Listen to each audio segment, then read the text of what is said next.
সংসদ যদি দ্বিকক্ষ বিশিষ্ট হয় কথাটা আছে।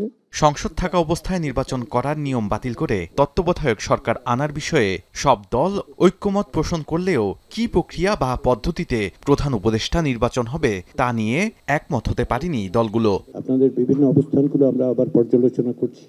রোববার ফরেন সার্ভিস একাডেমিতে দ্বিতীয় পর্যায়ের 15তম দিনের মতো ঐক্যমত্য কমিশনের সাথে দলগুলোর বৈঠকে উঠে আসে তত্ত্বাবধায়ক সরকার ও প্রধানমন্ত্রীর একাধিক পদে থাকার বিধান। প্রধানমন্ত্রী পদে এ সময় তত্ত্বাবধায়ক সরকারের মাধ্যমে নির্বাচনের বিষয়ে দলগুলো 4টি পদ্ধতি প্রস্তাব করে, কিন্তু কোন পদ্ধতিতে হবে সেই বিষয়ে ঐক্যমতে পৌঁছাতে পারেনি দলগুলো। জুডিশিয়ারিকে বাইরে রাখার ক্ষেত্রে মোটামুটি একটা ঐক্যমত্য আছে, বিচার বিভাগকে বিতর্কের বাইরে রাখার জন্য। তো সেই অপশনগুলো আলোচনা অনেকদিন হয়েছে। আজকে একটা ড্রাফট মোটামুটি সবার মতামতের প্রেক্ষিতে ঐক্যমত্য কমিশন থেকে প্রণয়ন করা হয়েছে, কিন্তু সেইখানেও কোনো অবজারভেশন আছে কিনা, ছোটোখাটো কোনো সংশোধনী আনতে হবে কিনা, সেটা যার যার দলীয় ফোরামে আলোচনা করে আগামীকালকে পরশুদিন সকালে উপস্থাপনের জন্য ওনারা সময় নির্ধারণ করেছেন। আমরা দুইটা মতের যে কোনো একটা করলেই চলে, আমার এখানে কোনো রিজিডিটি নেই। 7 জনও যদি হয় ফাইন, 5 জনও যদি হয় এখানে ফাইন।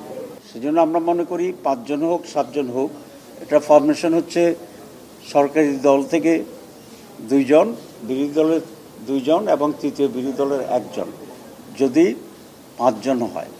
দিনভর আলোচনা হয় তত্ত্বাবধায়ক সরকার গঠন প্রক্রিয়া নিয়ে, তবে এ নিয়ে এখনো চূড়ান্ত কোনো সিদ্ধান্ত হয়নি। ফলে দেওয়া হয় নতুন প্রস্তাব, যা নিয়ে আলোচনা হবে মঙ্গলবার। বৈঠক শেষে ব্রিফিংয়ে কমিশনের সহসভাপতি বলেন, 15তম বৈঠকে কোনো বিষয়ে চূড়ান্ত ঐক্যমতে পৌঁছানো সম্ভব হয়নি, তবে অনেকটাই ঐক্যমতের কাছাকাছি পৌঁছানো গেছে। জাতীয় ঐক্যমত্য কমিশন ইতিমধ্যেই জুলাই সনদ প্রণয়নের লক্ষ্যে গত ফেব্রুয়ারি থেকে কাজ করছে।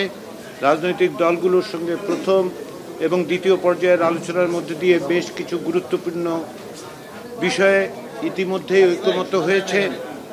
আমরা আশা করছি যে বাকি দিনগুলোর সংলাপে আরও কয়েকটি মৌলিক বিষয়ে ঐক্যমত্য প্রতিষ্ঠিত হবে এবং জুলাই মাসের মধ্যেই একটি জাতীয় সনদ প্রণয়ন করা সম্ভব হবে।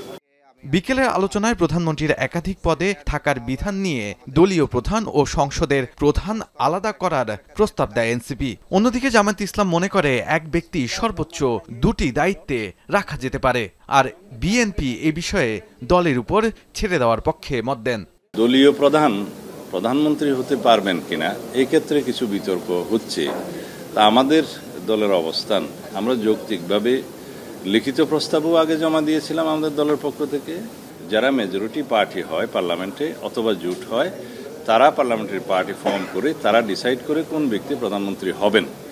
এখন সেই ব্যক্তি যদি কোনো একটা দলের প্রধান হন, সেই ক্ষেত্রে তাকে এটা অযোগ্য ঘোষণা করা হয় না বা অযোগ্যতা থাকে না, কারণ এটা একটা ডেমোক্রেটিক প্র্যাকটিস। প্রধানমন্ত্রী এবং বিরোধী দলীয় প্রধান, একই সাথে স্পিকার, ডেপুটি স্পিকার এবং সংসদে যেই দল তৃতীয় অবস্থানে থাকবে তাদের সেখান থেকে একজন, মোট 5 জনের একটি বাছাই কমিটি হবে। এবং প্রধান উপদেষ্টার প্রস্তাবনার ক্ষেত্রে বাকি যে 3 দল, অর্থাৎ সরকার দল, বিরোধী দল এবং তৃতীয় দল, তারা 3 থেকে 5 জন করে নাম প্রস্তাব করবেন। আমরা এখানে বলেছি যে না, দুইটাতে ওনাকে চয়েস দেওয়া যেতে পারে। একটি হচ্ছে প্রধানমন্ত্রী আর একটা হচ্ছে লিডার অব দি হাউস। এছাড়া উচ্চকক্ষ কিভাবে গঠন হবে সে বিষয়ে মত দেবে জাতীয় ঐক্যমত্য কমিশন। আমরা মনে করছি যে আমাদের আরেকটু সময় লাগবে।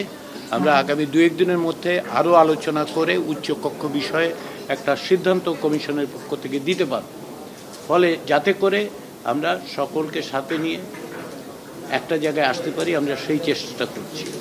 দলগুলোর সাথে মঙ্গলবার আবার আলোচনায় বসবে কমিশন। সেদিন ঐক্যমতে পৌঁছানো যাবে বলে আশা প্রকাশ করেন কমিশনের সহসভাপতি ডক্টর আলী রিয়াজ। আজকে আমাদের আলোচনার মধ্য দিয়ে আমরা এর একটা পরিণতির জায়গায়, একটা ঐক্যমতের জায়গায় আসতে পারবো। শাহাদাত, এখন ঢাকা।